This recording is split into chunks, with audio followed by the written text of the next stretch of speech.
السلام عليكم ورحمة الله تعالى وبركاته. بسم الله الرحمن الرحيم. الحمد لله وصلى الله وسلم وبارك على رسول الله وعلى آله وصحبه أجمعين. أما بعد. Last night class we were discussing the following points, Brother Khan. طيب. Let me know inshallah.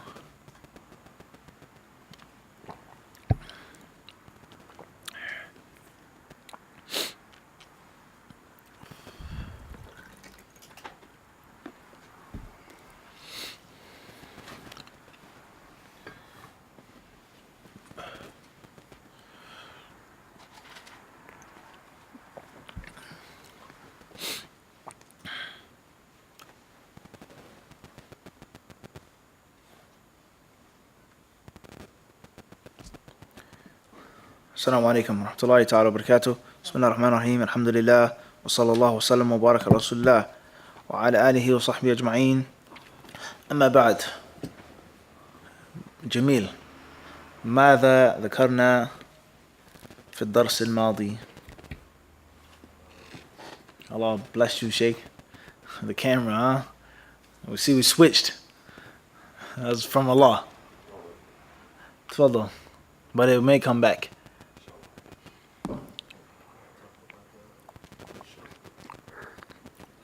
Shart. Prerequisites of the wali, or the wali being a prerequisite of marriage. We also talked about or spoke on some of the shurut of the wali as well, in brief. How some of the ulama say that the condition of the wali is that he be righteous himself. He has to be righteous and God-fearing. And others, they say, that's not a condition for the wali. What's important is that the wali takes care of his or the woman that he's looking after to marry off. Khayr, inshallah. What else do we talk on? Or what else do we speak on, talk about? Oh, Sayyid Fadl.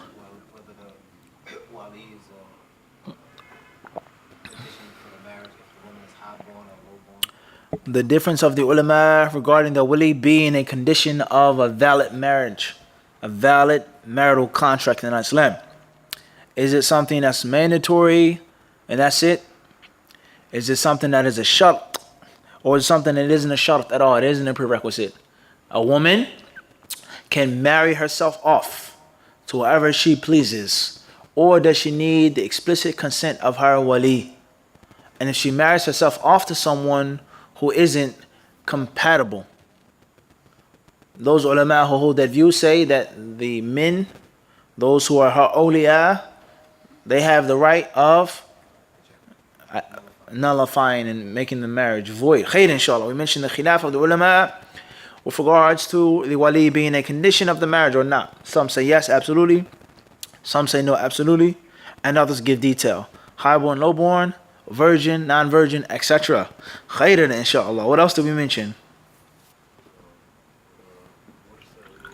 We mentioned the definition of hadith mursal, the meaning of hadith mursal, and the importance of understanding these basic terminology, these basic points of terminology of hadith.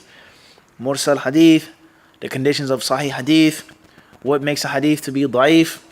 The importance of every Muslim to know these things, the basics, ABCs of all the Islamic fields, the basics, not the intricacies and the subtleties, but the basics. Khayran, inshallah. What else do we mention, Nafis? There was opinions of the ulama regarding the guy that fasted, the wali. We mentioned that already. We said that. We mentioned that. Always. What else did we mention? Brother Khan. No other fawaid? Any other fawaid we mentioned last night? The 5 points regarding that makes hadith solid. Khair, inshallah. طيب. Anything else? Let's get started with a nice class. We said here that the hadith that we were explaining last night, the hadith of Abu Musa radiallahu anhu, Abu Musa al-Ash'ari, proves that the wali is a condition for the valid marital contract. And that was the view of most of the ulama. And some of the ulama of the past also said, no one is known to take a different view from among the Sahaba al-Kiram radiallahu anhum. And then we mentioned the second view of Imam Malik rahimahullah with regards to highborn and lowborn. And the argument that's levied against that view, they say there's no dalil for that. Hadith didn't specify. The hadith did not specify. La nikaha illa biwali. La nikaha. No marriage unless wali. Lowborn, highborn, slave, master, owner, poor, rich. Doesn't state that. And we also mentioned the view of the Zahiri ulama, or at least some of them who say that is the wali is a condition for a girl who's a virgin, and not necessarily a condition for a woman who's been married before, who's been with a man before. And the dalil that they use is the hadith which is going to come later on in the chapter that says, "Ath-thayyibu awla bi nafsiha." A thayyib, a woman who isn't a virgin, has most and more right to herself. She has to say so instead of the wali, not like a young virgin girl. And we then mentioned the last madhab, which was the madhab of many of the ulama of the Hanafi school of thought, that the wali is not a condition, period. And their dalil is a system of qiyas, making it an analogy, making something similar to something that's already present in the Sharia. There is a ruling that's been firmly, clearly established in Quran and Sunnah and Ijma'. And then there's another ruling that someone says it's not directly spoken on, which that's not the case here. The hadith is clearly speaking on it. But they make an analogy. Islam speaks on khamr, wine. The general meaning of khamr is anything that intoxicates. However, those hadith specifically are speaking on what? Wine, a liquid that the people were drinking. So someone says that cocaine is unlawful, it's haram, because it's what? It says khamr. Everybody understand this? And they say that even cocaine is not mentioned in Kitab and Sunnah, but we make it what? Analogy, qiyas. The khamr is clearly established to be haram in Kitab and Sunnah. And the reason behind khamr being haram is also found in cocaine. For example, mathalan, and a simple crash course lesson of qiyas. And it's another field of study that's very important for the Muslim to understand in brief, and that is usul al-fiqh. Usul al-fiqh. And in usul al-fiqh, the legal theory, quote unquote, the principles of extracting the rulings, you have a chapter called Babul Adilla or Babul Dalil. The proofs and the evidences in al-Islam. What is a proof? What's a dalil in the deen? Everyone understand this? You get arrested in a state or a city, and you say, why are you holding me here? What did I do? What law did I break? For them to hold you and to arrest you, you have to have done something what? Against the what? The dalil. Their dalil. Bylaws, city, jurisdiction, constitution, etc. Everybody understand this? That's the dalil of America. Is the what? What's the dalil of the United States legal system or judiciary system? No, what is the source? Constitution. And other things? Are they just the Constitution? Bill of Rights, things like this. Everybody understand this? There's a source of dalil to say that it's haram for you to carry a handgun. You cannot carry a handgun with or without a license. In their law, their man-made law, they say it's haram in New York City to do what? Okay, it's illegal. It's haram. It's meaning. It's prohibited. You can't do it. What's the dalil for that source? Is the what? The laws of, not the Constitution. La. Constitution says, aywa. Everybody understand this? So therefore, they have different proofs and evidences that some agree on, others what? They may all agree on the Constitution, but then they may differ on. In Kansas City, everybody understand this? So the ulama, they say, for example, the dalil in Islam, first and foremost, is the Quran. A verse from the Quran is a what? A dalil. Hadith is a what? A dalil. For example, a statement of a companion, someone say is a what? A dalil. Qiyas, they also say is a dalil, a proof, an evidence. Everybody understand this?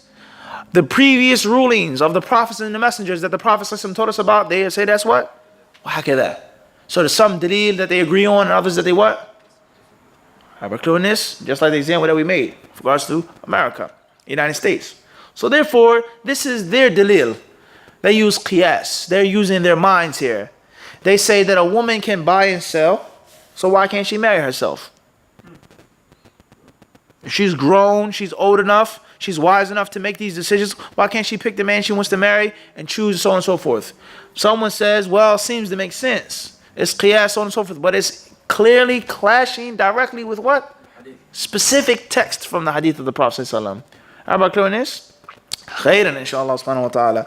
And it's a very long discussion and argument. So that's a summary of the madhahib of the ulama with regards to the wali being a condition of the marriage or not. And we also said that some of those Hanafi ulama say that just because it's permissible, it does not necessarily mean that it's recommended and preferable. And others, they say, as we said about the compatibility, which is going to come later on, bi-idhnillahi ta'ala. Now, there are many modern day issues and problems, such as when, or not necessarily modern day, but it's more prevalent nowadays, when the wali prevents the girl from getting married. He stops her from getting married. And the reason behind the wali preventing her from getting married may not be Islamic. It may not be legitimate. It may be against the deal. And it may be means of oppression. He's holding her like a prisoner. She goes from 18 years old to 25, not married, to 30. Several brothers went to the brother, Salaam alaikum, Shaykh, can I marry your daughter? No. You haven't memorized Sahih Bukhari. Shaykh, can I marry your daughter? No. You haven't graduated from law school. Can I marry your daughter? No. Your skin is too dark. Can I marry your daughter? No. You come from a different tribe. Can I marry your daughter? No. You come from the border of Pakistan and India, and so on and so on and so forth. And the girl wants to get married. There's someone that's suitable, and the wali forbids her from getting married. Everybody understand this? These different issues that pertain to this, bi-idhnillahi ta'ala, which we'll mention, hopefully, by the permission of Allah subhanahu wa ta'ala. Khairan, inshallah subhanahu wa ta'ala. Now, we have to mention, after a brief fa'idah, the concept of who is the wali of the girl? Who is to be her wali? Who is the valid, legitimate Islamic wali of the girl? And not necessarily wakil, as many people say. They make an error. My wakil. Wakil is different. A wakil is an agent, someone that you entrust to make a decision for you. And that is not necessarily the what? The wali. The wali could be a wakil, and he may not be a wakil. I give my consent, I don't give my consent. Your job is to screen the brother, contact him, talk with him. He sits, drinks tea with you, so on and so forth. And it has to be done Islamically, according to the view of most of the ulama. Everybody clear on this? But your job is not to make the decision for me. I send you to the store. I say, I give you $20. I said, bring me back something to eat for dinner. I've made you my what? Wakil. You have the authority to pick and choose what you want. Huh? The feast, he brings me back with $20, some salmon and some rice. He says, this is what I brought you to eat, Mufti. I said, I didn't want this. I didn't want salmon. I wanted flounder. I didn't want it grilled. I want it broiled, steamed, stuffed, or whatever the case may be. He says, Mufti, you made me your what? Wakil. You gave me the money and you gave me the jurisdiction to do what? Everybody understand this? That's not the same as wali. The same as what? Wali. We go into the store together. You're my guide in the store. You speak the language of the people in the store that I don't speak. You help me out. You make sure I don't get ripped off and cheated. But ultimately, I'm picking what type of fish I want to eat and not you. Everybody understand the difference between wali and a wakil? And this is extremely important in Islamic fiqh. A wakil and a wali. Sometimes they're the same and sometimes they're what? Different. Everybody understand this? So the question is now, Saeed, who is to be the wali of the woman in al-Islam? He says the father.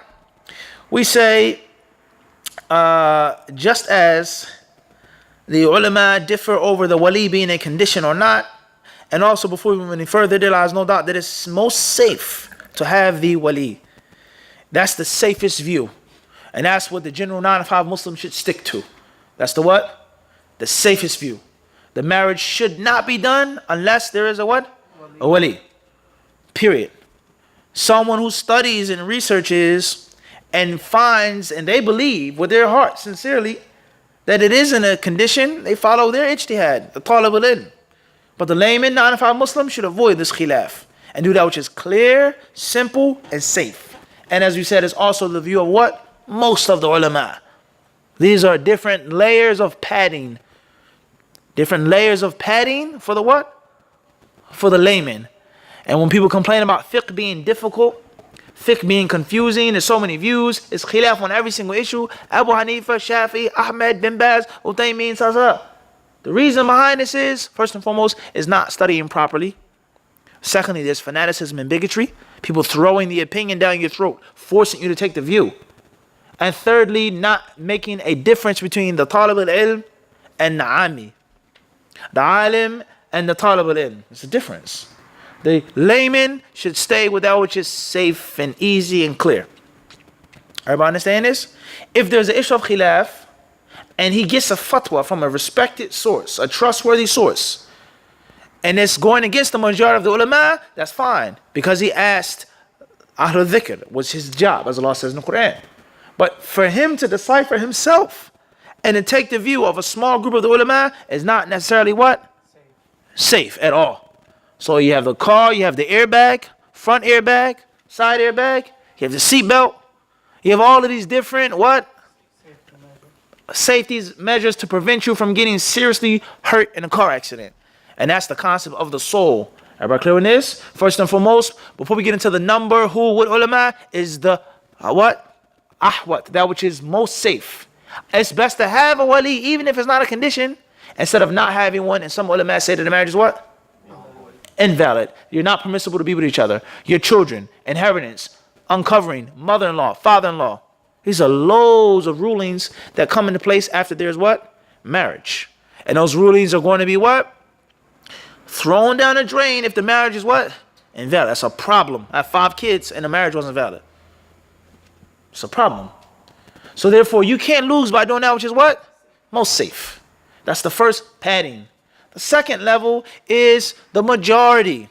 Just because the majority hold a view and take a view does not necessarily mean it's the strongest.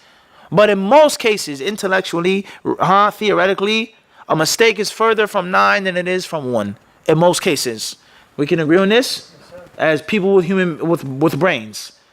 Despite the levels of intelligence, everyone has some type of intelligence. A mistake in most cases, and Allahu Alam, is further from 9 people than it is from what? 1 or 2. Why heck is that? Everybody understand this? Third proof, or the third way or padding or security measure is that there are actual hadith on the topic that are clear and frank. La nikaha. There's the khilaf of the ulama, these hadiths being sahih, da'if, so on and so forth. I don't get into all of that. I didn't study overseas. I wasn't in Yemen. I wasn't in the Sheikh's camp. I don't know these books. I know Sheikh Fulan said this, Hassan, Ibn Hajar, so on and so forth, Imam Ahmed, Sheikh Al-Albani. I'll go with that.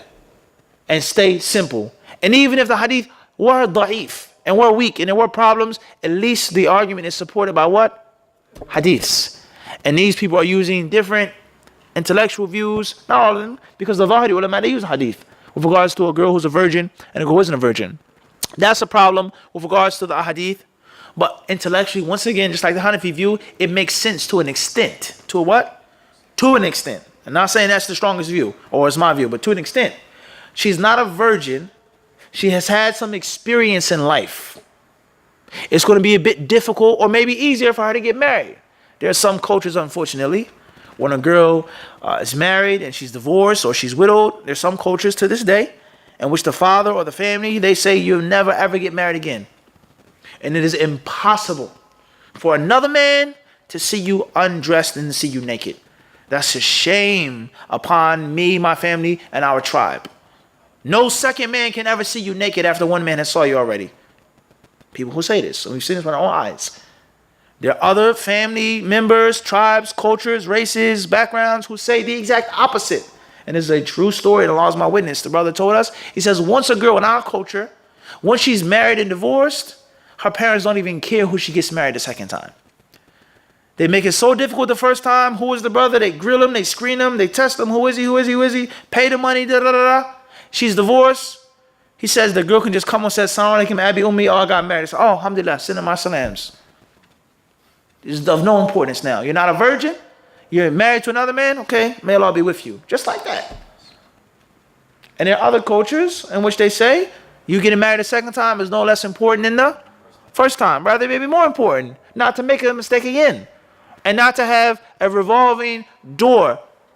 Marriage, divorce, marriage, divorce, marriage, divorce, kids, stepfather. Everybody understand this? Let alone when we get into our American communities, and I'm sure maybe like this in other communities as well, maybe not as bad, UK, Australia, Canada, but especially our communities in which there's so many broken families. There's so much broken, there's so many broken values. And the concept of zina, of girlfriend, of boyfriend, of this and that is so easy and so simple. I mean, all types of elements and factors. Stepchildren, divorce, marriage, husband left, wife left. Everybody understand it's a reality. And we have to deal with these fiqh issues with all transparency and have to apply them to the modern 2016 age in our neighborhoods. Everybody understand this? How do people practice Islam in Somalia? Maybe the same as how do people practice Islam in New York City. But there are many things that are going to be what? Very, very different. The cultural influences, the religious background, etc. Everybody understand this? Everybody clear on this? So having the theoretical fiqh without the practical application is not going to bear the ripe fruits. Everybody understand this? Khayr inshallah. So therefore the ulama of Islam, so we're done with that with regards to the view, the safest view. And that's the general rule in any issue of fiqh. So therefore the people of knowledge, the ulama, they differ on who the wali is to be. First and foremost, who has the most right to be the wali, just like they differ on the wali being a condition or not. Some say, or before we get into who these men are, we have to take a brief crash course in another field of study, and that is the field of inheritance. It says here, inheritance in Islam. Inheritance. Everybody understand this? In inheritance, the people that get money or to take from your left possessions are in general are three types. The ulama, they say ashabul furud. Everybody understand this? And then they say al-asaba or al-usba. Some may say wal dhamma. And then we have the wal arham. The first ashabul furud are those that have a specific lot, a specific portion that is mentioned in kitab, mentioned in sunnah, mentioned by the sahaba. A specific amount of wealth that they're to get. Whether it's your wife, husband, whatever the case may be. Half of the wealth, a third of the wealth, a fourth of the wealth, an eighth of the wealth, etc. Everybody clear on this? A crash course. Everybody understand this? Then we have the asaba. And these people here are men, male relatives that don't have a specific lot. They don't have a specific portion that Allah and the Messenger gave them. And if they're the only relatives who live after the death, then they take what? All of the wealth. They take what? All of the wealth. Everybody understand this? They take everything. Example of that, sir? They take everything. One male who's left, he's the only one left.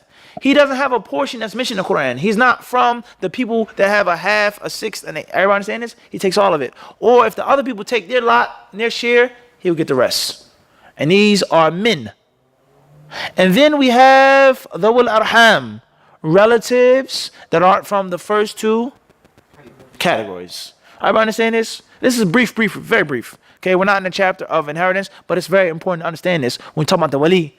And that's because the fuqaha, they base prioritizing the wali off of those men that are to inherit. Who should be the wali? Father first or son first? Can a paternal uncle or maternal uncle be the wali? Father's side, the mother's side. Can the uncle from the mother's side be the wali of the girl? Everybody clear with this? Grandfather, grandson. Everybody understand this? Your blood brother, your half brother, brother from the father, brother from the mother. These are all intricate details of who can and cannot be the what? Wali. That's the first concept. And the second concept is, if these men can all be the wali, who takes what? Precedence. Who is first? Everybody understand this? So some of the ulama, they say that the son takes precedence. What if the woman doesn't have a son? Some of the ulama, they say it's the father, and then the grandfather, and then the uncle from the father's side. Everybody understand this? So you have a very detailed issue of khilaf on who can and cannot be the wali. So before we go any further, this shows us the widespread mistake of everybody just popping up and being a wali. Girl's uncle, girl's cousin, girl's brother, girl's this, girl's keda, wali, wali, I'm the wali. And the father's there, the uncle's there, the son is there, so on and so forth. That's a problem. And that's why the Prophet says, "Men yuridillahu bihi khayran yufaqihu fi din." Those whom Allah was good for, He gives them what? Understanding of the deen. And he who has understanding of the deen, his job is to simplify it for the mass. So we'll do what? To simplify it and to make it practical. To make it walk and talk on an everyday 2016 New York City life. Everybody understand this? And if you don't, you haven't done your job as the Islamic leader. If you don't have the proper knowledge, that's the first problem. Or you do have the proper knowledge, but you don't share the knowledge. Or you share the knowledge, but you don't explain it and simplify it what? To the people. Everybody understand this? Another very important issue is when a girl doesn't have male Muslim relatives. Her father, her brother, her uncle, her grandfather. These people are all Christian. All Jews. They're all Hindus. Everybody understand this? Atheists. I have no religion. I don't believe in God. Waliyadhu billah, one of them may say. So who is to be her wali? That's going to come later on as well. Another very important issue always is what happens when the men fight over who is to be the wali. And they don't agree. The father says, it's my daughter. I marry her off to who I want to. And uncle says, no, you can't marry off to that brother. He's no good. He's bad. It's this. It's going to bring harm upon the girl, upon your family. You're a gold digger. You're just marrying her off to this man because he has money, and that's it. He's known to be abusive. He's known to have anger problems. He doesn't pray, so on and so forth. So that's another concept. When the walis, the awliyas, they fight and they argue, then someone else takes place. Everybody understand this? And as we said before, what happens when the wali prevents the girl from getting married without a just reason? As we see all of the time here in New York City. Everybody understand this? Based off of, as we said, the compatibility. Is race a condition of compatibility? Is social class a condition of compatibility? Is age a condition of compatibility? Everybody understand this? And things like this. Your occupation. This woman's a doctor and you are a plumber. Your doctor, she's a doctor and you're a plumber. Some of the ulama, they may say they can't get married because their professions are what? Totally opposite. And every concept of the profession. The nature of the work, the pay, so on and so forth. The nobility, the ignobility of the work. Everybody understand this? So these are all very important concepts when we get to who is the wali. And as we said last night, many people, unfortunately, they're staunch bigots when it comes to something that supports their desires, their lusts and whims. And when it doesn't go with what they want to do, then there's something else. We're Hanafi. We're Hanafis. We don't care this, that doesn't matter. We follow the what? Hanafi madhab here. Or in this country, this is what he said, so we're in Guyana, right? He says here in this masjid, we follow what? Hanafi madhab. The Rasul ﷺ did it. The hadith, the Sahaba, the Salaf Salih, what did he say after the Salah? He said what? He said here in this masjid, we follow the Hanafi madhab of Abu Hanifa. Khalas. Play it. That's fine. Then your daughter wants to get married to somebody, and she says, I don't need you as the wali. Because I read here what Abu Hanifa said, what Fulan said. I listened to the class on Hadith Disciple. He says, no, haram, la yajuz. Taqillah, you can't do that. I thought that you were. What happened to that? Everybody understand this? So that's a big contradiction. Many people they fall into. They're staunch bigots, unless it's something that what? Goes against their desires. Then now it's Quran and Sunnah now. It's Kitab and Sunnah. No marriage without the wali. But when it came to Salah, came to fasting, zakatul fitr, tarawih, making dua after the salah, I say what? I'm Shafi'i, I'm Maliki, I'm this and I'm that. Unfortunately, and many other people, they do this as well. When it's something they want to give advice to somebody or talk to somebody, they have ijtihad, the dalil, Quran and Sunnah, the understanding of the Salaf al-Salih. And then when you sit with them, you talk with them, you don't submit, and you actually fight back, and you bring proofs and that's all. The ulama. We just follow the ulama, akhi. Listen to the ulama, take the advice of the ulama. I follow Kitab and Sunnah and Ijma'. Which one is it? You start off the debate, Kitab, Sunnah, Ijma'. And you end the debate as a total, absolute mukhallid. The bottom line, I'm following the ulama, you follow what you want to follow. So we can't do this. Pick and choose and jump sides how we want to. Everybody understand this? That's incorrect. And it's a very widespread problem among many people, many groups, and many races. Everybody clear on this? So that's my nasiha with regards to that issue. Khairan, inshallah. Moving forward.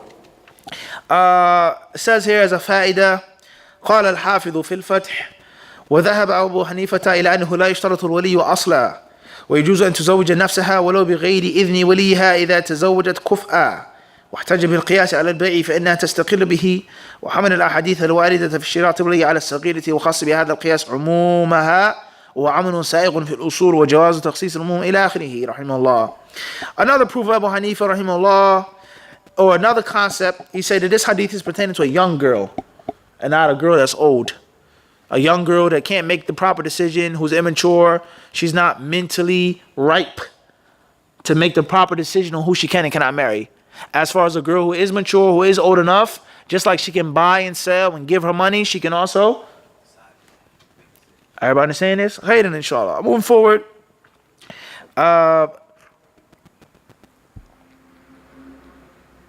Tayyib. Surah Al-Baqarah, verse 232. Allah, He speaks on, and before these verses as well, the concept of marriage and divorce, treatment of women. Okay, and when the fixed term is up, one or two things is going to happen. You take them back in kindness, or you what? You let them go. Divorce is 2 times. Keep them in kindness, or what? Let them go. You divorce her a 3rd time, you cannot remarry her until she remarries another man. And Allah also addresses the awliya, the walis. فَلَا تَعْضُلُهُنَّ. Allah says, do not prevent them from marrying their husbands, from going back. In other words, a man divorces his wife, and she's in the iddah, and the wali says, come back to the house now. He's not taking you back. I don't want you back with him. He can't do that. As long as she's in the iddah period, and it's not the 3rd and final divorce, the husband has, as Allah says in Surah Al-Baqarah, he has, to bring her back without the permission of the girl or the wali. Everybody understand this? Or the concept of when, if the iddah is over, and the woman wants to remarry the man with a new contract, and the wali says what? No. And there's no legitimate reason. There's no real solid concrete reason why. He says you're not marrying again, period. That's a problem with regards to the what? The wali. And he can be stripped of his duties if that takes place. Another very important issue that happens often is that people, they rush in getting rid of the wali. They're hasty. And oftentimes they follow their desires and their lusts as well. When it comes to the wali, as we heard in the question last night, somebody would say, oh, well, he doesn't make salat anyway. He doesn't what? He doesn't make salat. But if the father would have accepted the man from day one, you can marry my daughter, Assalamu alaikum shaykh, jazakallah khairan, he'll give him a hug and a kiss. Is this not the case? Give a hug and a kiss, sit down and drink tea. But he says, no, you can't marry my daughter because I don't trust you, or I don't know you, or whatever the case may be. Well, he's not really a Muslim anyway. So you have to get another wali. Or oftentimes, they'll make a switcheroo. They get another wali, an instant rent a wali, because the father said no from the beginning. Why did the father say no? Did the father actually know the man was proposing, or he just heard about him? Did he prevent you from marrying his daughter just because of your race, Nafis? Or was it something else besides the race? And you're just playing the race card. Your father won't let me marry you because I'm from Bangladesh. But in actuality, that's not the reason. He wouldn't mind a man from Bangladesh marrying his daughter from India or from Pakistan. But I hear that you work in a bank that deals with riba. Or I hear you come from a family of kada and so on and so forth. Everybody understand this? And the race issue is not that serious. But a person, because of his desires, he'll do what? He'll say it's a racial thing. He's racist against Bangladeshi men. So therefore, get the fiskers, cut him out the picture and get the new wali from the Marquez. And oftentimes the new wali is naive.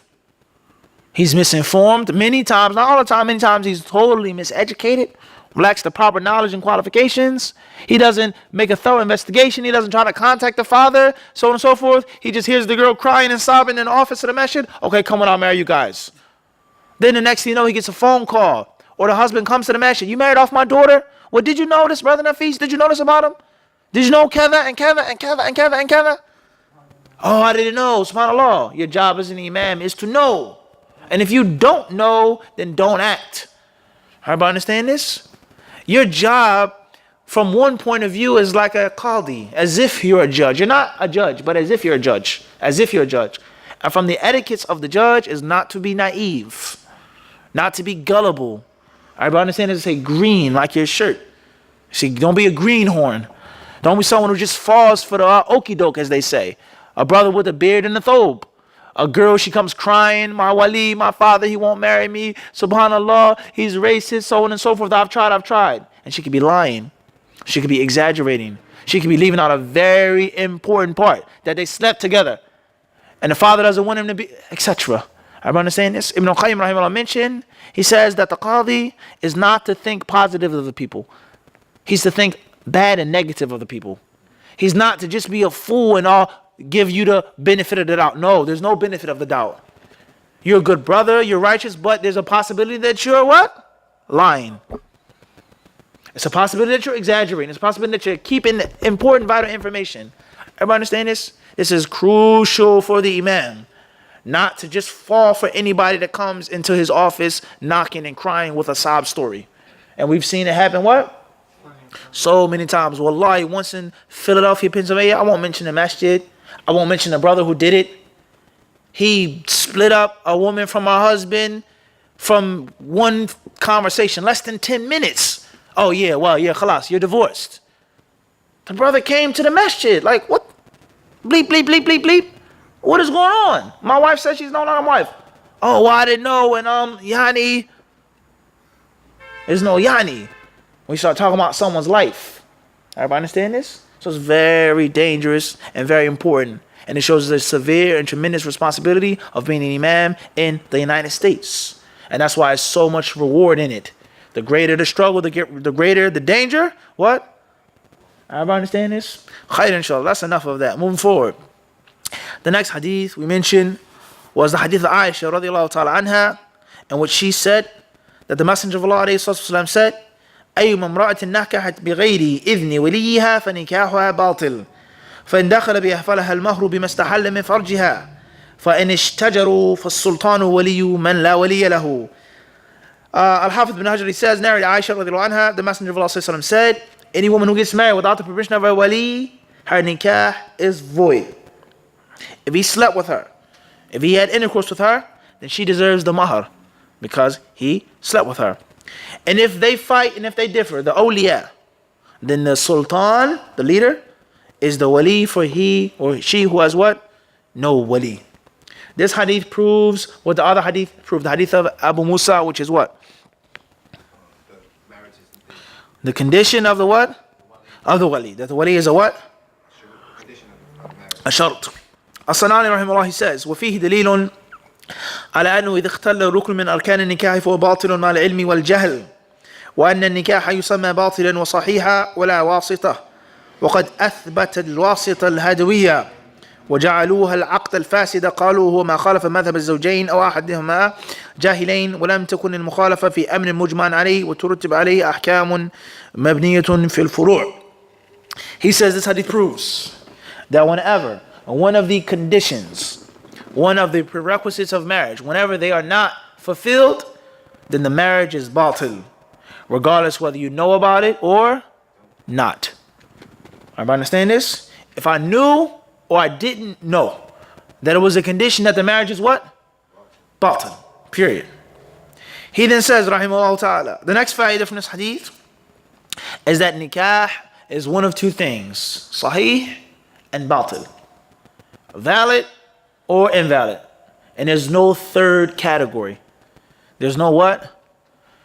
There's no third category. It's either right or it's wrong. Valid or invalid. Everybody understand this? And the other ulama, he says, will make a third category, and they call it fasid. They call it something that's not null and void, but it's totally messed up. And it is a marital contract in which one of the two spouses, the husband and the wife, the bride and the groom, they did something that goes against what they believe and what they know.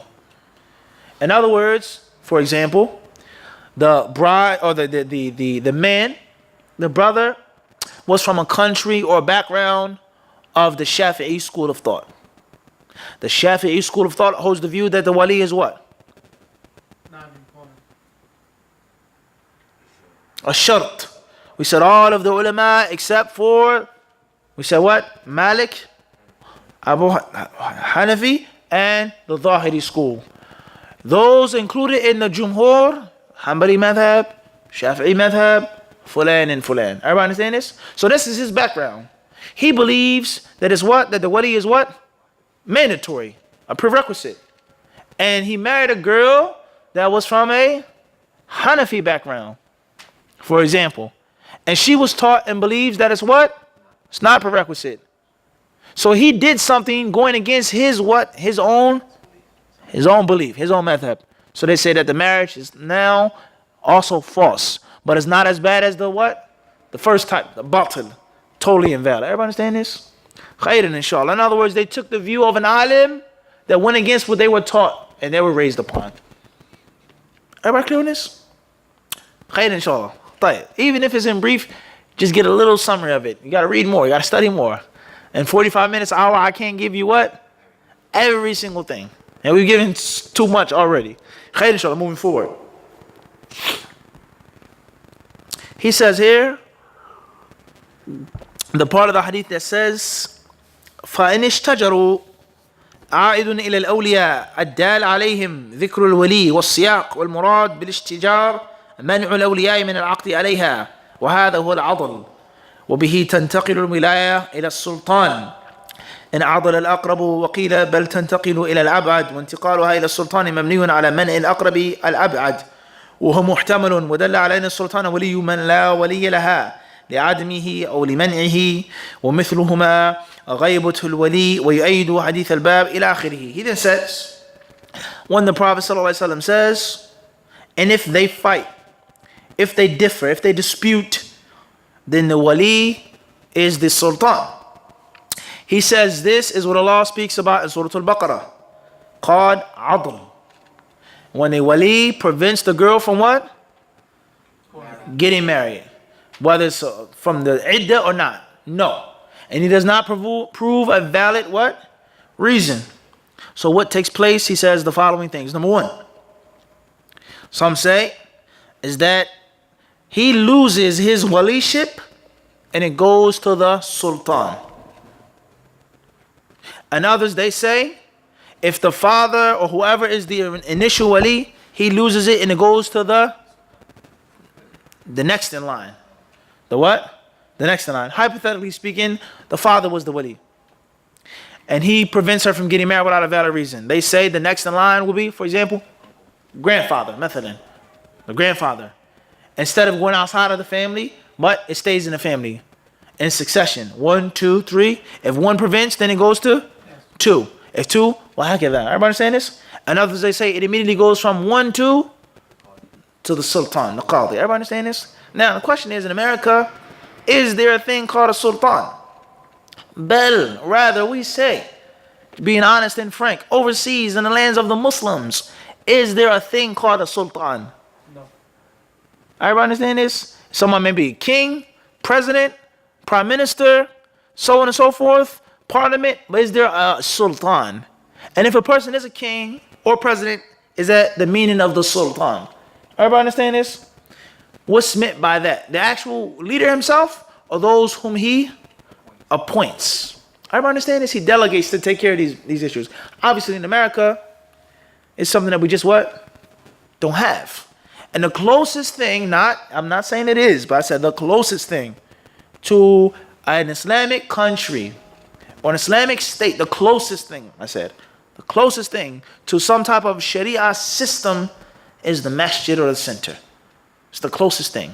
Even though the masjid, the imam of the masjid, the amir of the center, he does not have what? He can do other things, but he's going to be in what? A situation. See the hot sirens down? Everyone understand this? So therefore, in Islam, you may have someone who's a mufti.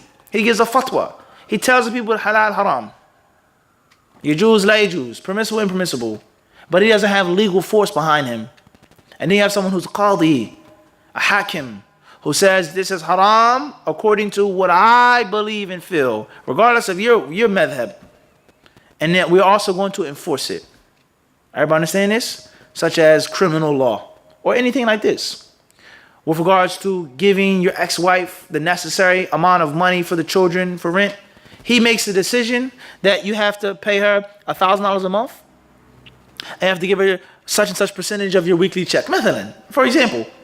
And in the Islamic environment, he's going to enforce that. And the necessary measures are going to be taken for that money to be given what? To her every month or however they agree. And if he fails to give that money, he has the ability to do whatever he can do. Everybody understand this? You can't necessarily do that in America. It's the Taghut laws, the laws of the Taghut, unfortunately. So what happens when a girl doesn't have a wali? She wants a wali, she needs a wali, she wishes to get married. What takes place? And that's also very dangerous, very slippery. For an imam to step in, especially if the girl comes from a family of Muslims. It may not be as bad as a revert sister. She has no Muslim family members. The kafir can't be the wali. Everybody understand this? As Allah tells us in the Quran, they would not make a sabil, a way for the kafirin to be upon the believers. Everybody understand in Surah An-Nisa. So therefore, she's a revert. That's one thing. But now she comes from an Islamic background. She comes from West Africa. She comes from Gambia. Her entire family, all of them are Muslim. Grandfather, all Muslim. And her father refuses to look after her needs and necessities of getting married. Everybody understand this? She wants to marry Brother Jamil. He's an American brother. Everybody understand this? MashaAllah, a handsome brother. Everybody understand this? But the father says, is he from Gambia? She says, no. He says, forget about it. No way. And there's no other reason that he has to prevent her. We mentioned the concept of compatibility. Let's say hypothetically, he doesn't believe that race or background is from the condition of compatibility. He prevents her from getting married. Can the imam of the masjid step in and remove the waliship from the father? Does he have the right to do that? And what happens when the father comes steaming and storming into the masjid? You married off my daughter? Everybody understand this? So therefore, to keep things simple and easy and to be just, my advice is first and foremost the imam, he has to be like a detective. He has to investigate thoroughly. Sit down, listen to the girl. He has to contact the father. Give me his number, his email, whatever. Where do you live? He has to make an earnest effort to contact him. Or please have him contact me. And he has to try his best to contact him. To talk with him without bootlicking, without kissing up, without watering it down or sugarcoating it. Listen, akhi, ittaqillah. Please fear Allah.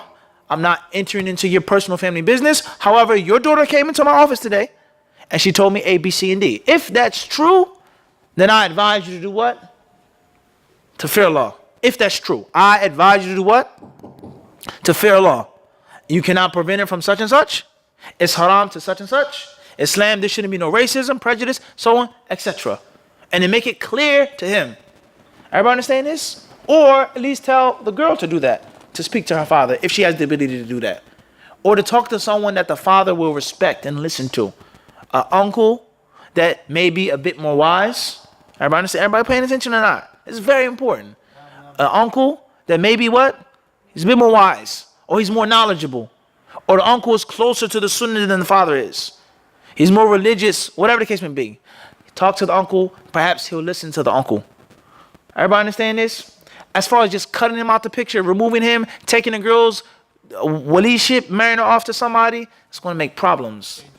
And then it's going to become even worse when they do get married, and let's say they get divorced. She has a child. She goes home, and the father's going to say, see, I told you. I told you don't marry that American, that black American. I told you that. They may use other words and other names and titles. Everybody understand this? His kid may be blacker than yours. Huh? And he says, I told you not to marry that black American. I told you. He's going to get you pregnant and leave you. Mathalan. Then things become worse. Things become more sour. Then they're going to ridicule her and mock her. She's covering up. She's wearing full hijab, gloves, black. And so, oh yeah, that's our extreme daughter. She's a Wahhabi now. We came to Gambia. We came to America in the 70s. She was born and now she's a, extremist. She talks about us. We perform bid'ah. We're deviants. We're this and this. And look at her. She has 2-3 kids without a father. And it's going to be mockery. And it's going to be problems. And there are problems no matter what. Life is full of problems. You marry somebody from Gambia, still might end up with three. I understand this, but we're just trying to make a realistic point. Is that there has to be a systematic process that the imam or the leader of the center does before he strips the father or uncle from his waliship. It's not a simple sit down type of thing. Everybody understand this? Everybody clear on this? Wallahu ta'ala. I'm going to stop here. Allah, the Sublime, the Most High, surely knows best. We ask Allah to bless all the Muslims, to guide all the Muslims, and to give us true understanding and true fiqh of the deen. Walhamdulillahi Rabbil Alameen.